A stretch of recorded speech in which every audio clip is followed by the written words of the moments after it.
gracias por continuar con nosotros y nos habíamos quedado en una parte súper interesante de esta interesantísima vida del padre Ignacio María Doñoro, y él nos contaba algo relativo a ese niño en el que soñaba y a la monja con pocos meses de vida. ¿Qué pasó, padre Ignacio, después? Pues lo que pasó es que le agarré a la monja. Soy muy bruto, dicen los vascos, en España tenemos forma de ser muy brutos, levantar piedras más grandes y deportes extremos. Cabezas duras. Cabezas duras, ¿no? Y entonces yo a la religiosa le dije, hermana, ¿usted cuántos meses de vida le quedan? ¡Qué atrevido, padre!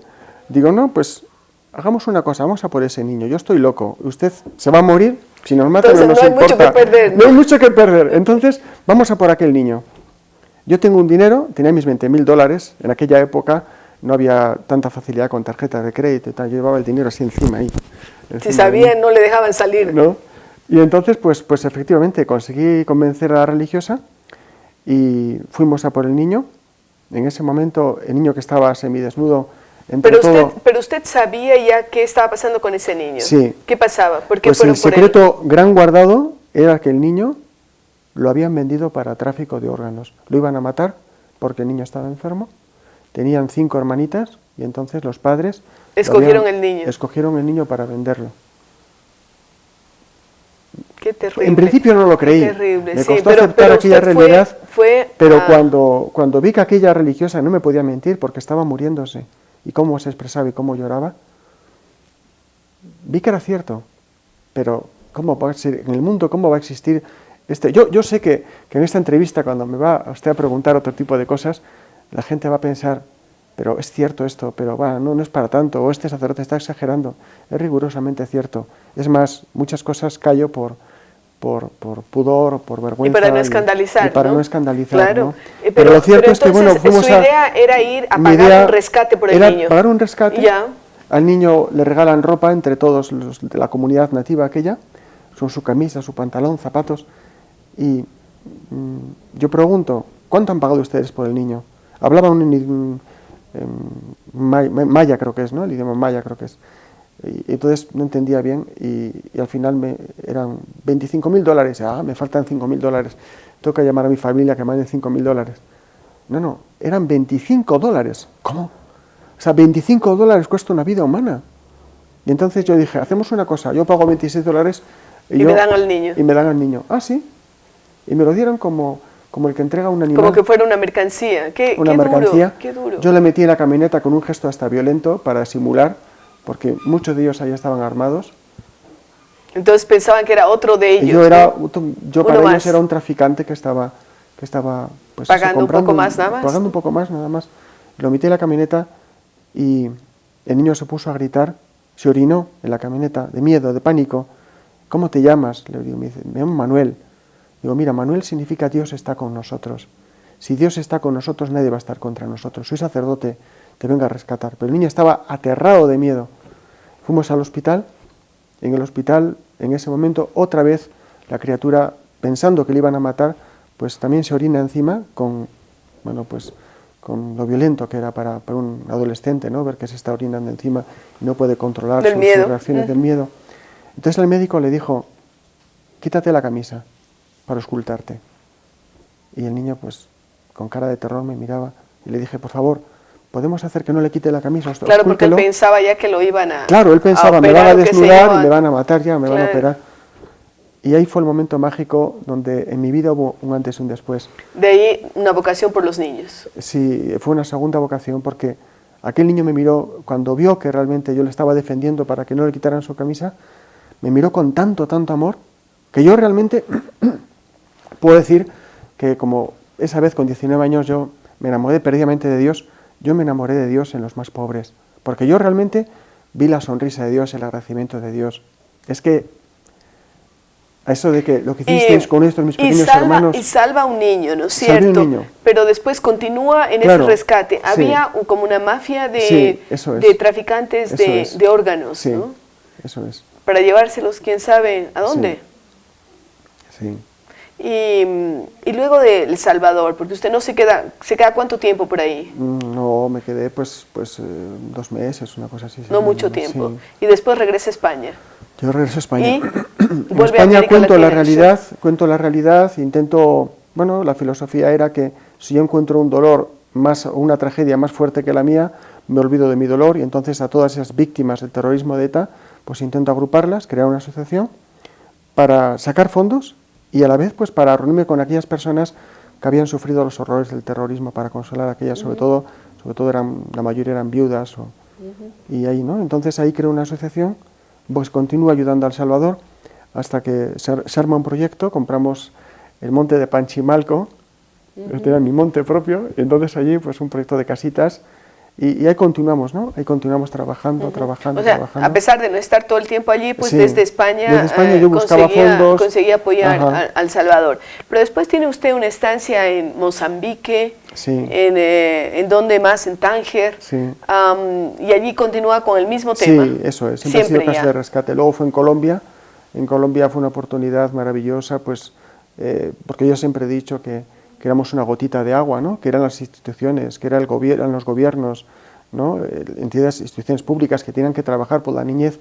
Y entonces en Colombia se me dio la oportunidad de poder trabajar con el Instituto Colombiano de Bienestar Familiar, creando niños. También me encontré con otra situación horrorosa que nadie se lo podía creer, que eran niños jaula. Y yo también me pasó lo mismo que con Manuel, pues niños que los metían en jaulas para abusar sexualmente, ¿no? Niños, ¿cómo puede ser? Y bueno, pues sí, o sea, también, bueno, y ahí estuve años también pues yendo y viniendo, ¿no? De Colombia y trabajando en Colombia. ¿Y la vinculación con Perú cuándo nace?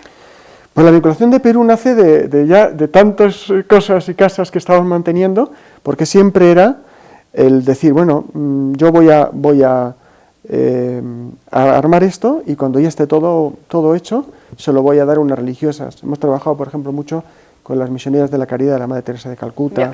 Porque no es cuestión solamente de sacar el niño, salvarlo y dejarlo otra vez allí, ¿no es cierto? No, entonces, la cuestión de lo que hacen ustedes es crear una especie de hogares para los niños. Eso es. ¿Y cómo se sostienen estas casas? Bueno, pues se sostenían con el dinero que yo sacaba con las asociaciones, con las ONGs, íbamos haciendo rifas, íbamos haciendo cenas benéficas, bueno, tal. No eventos así de la categoría como Fidel, pero... No, ¿qué va? Pero ciertamente, ¿no? Pues sí, se trataba de ir sacando fondos hasta que bueno, pues me encontré con la realidad de Perú, de la selva de la Amazonía.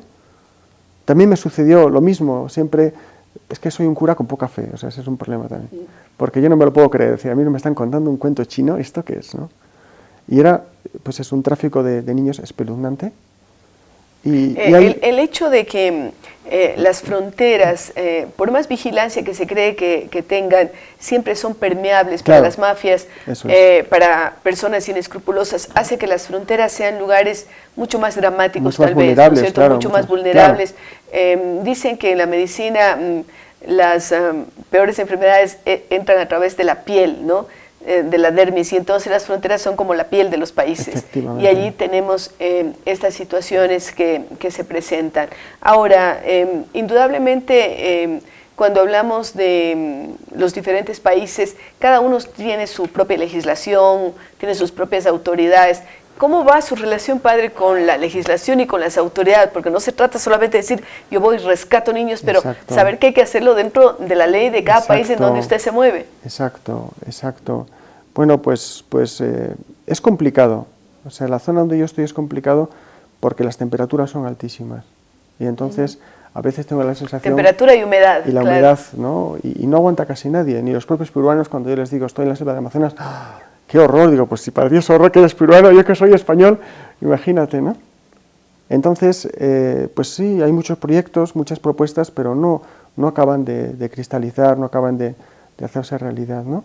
Ahora estamos viviendo un momento, después de 1000 cartas, 1000 denuncias, 1000 protestas, 1000 entrevistas en televisión, en radio, entonces por fin hemos conseguido un fiscal de familia, una fiscal de familia, además, mujer, que es importante también que sea mujer, una juez de familia, que hasta ahora no había juez de familia, o sea, hace unos meses se ha nombrado una juez titular de familia.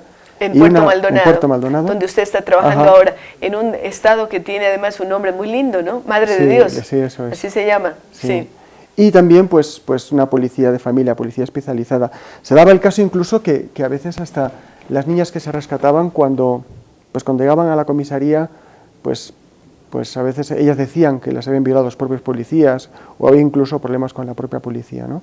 Entonces, bueno, pues crear una policía con esa sensibilidad especializada, pues es todo un reto, pero es un reto de hace unos meses. Nos hemos reunido, hemos tenido hace poquito una reunión, y la verdad es que el futuro es esperanzador, ¿no? Porque ciertamente, o sea, no se trataba de hacer una casita de rescate y de salvar a 30, 40, 50, 60 niños, sino políticas que favorezcan para que esto no se vuelva a repetir. Efectivamente. Ahora, los niños y niñas que usted está rescatando seguramente no son solo de la misma zona, de la misma región. Usted encuentra niños que se llevan, porque estamos hablando de frontera con el Brasil y un poco más allá está Bolivia, por eso se habla inclusive de Madre de Dios, Acrepando, ¿no? Que son las áreas que tienen inclusive ecológicamente algún tratamiento diferente por la construcción de las vías, de las carreteras. Sí. Entonces, son niños de otras regiones también. Sí, o sea, bueno, el problema de Madre de Dios es el tema de la minería ilegal.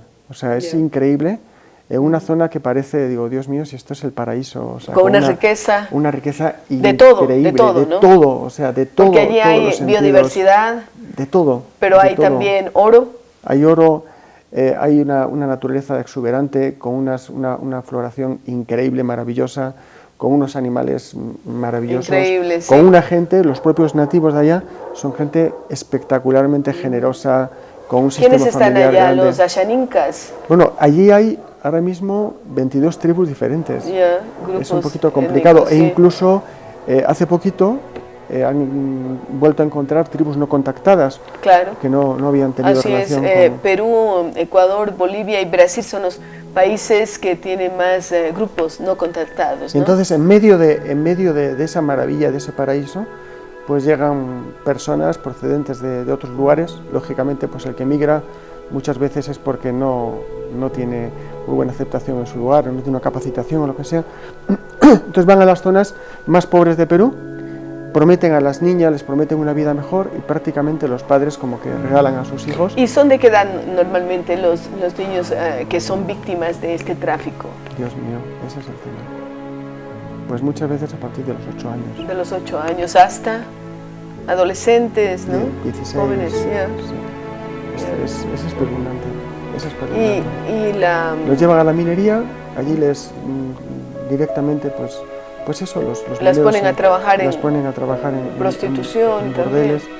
Claro. Sí. Eso es gravísimo. El padre Doñoro está denunciando una realidad que no es extraña en la mayor parte de países del mundo, porque hablamos de que también ocurre el tema de tráfico de blancas, como se llama, trata de blancas, y el tráfico de órganos. Es un tema que mueve millones. Regresamos para continuar hablando con el padre Ignacio María Doñoro.